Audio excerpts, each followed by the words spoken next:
आज आपण जर बघितलं असेल देशामध्ये आज 142 कोटी आपली जनता आहे। त्या जनतेचं जी देणगी दिलेली होती, आज रामभूमी जे मंदिर बांधले गेलेले अयोध्यामध्ये राम मंदिर, त्याच्यामध्ये देणगी करोडो हजारो रुपये भ्रष्टाचार झालेला आहे आणि ते भ्रष्टाचार झालेला आहे।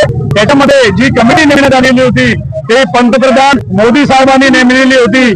त्याचे जे ट्रस्टी होते चंपतरायजी आणि त्यांचे मित्र गोपालदास, डॉक्टर अनिल मिश्रा, गोविंदजी गोपालराव, हे जे सगळी ट्रस्टी आहे हे माननीय पंतप्रधान मोदी साहेबांनी अधिकृतरित्या नेमणूक केलेली होती। पण आज तिथं हजारो कोटीचा भ्रष्टाचार झालेला आहे, पैसा झाले, दागिने झालेला आहे।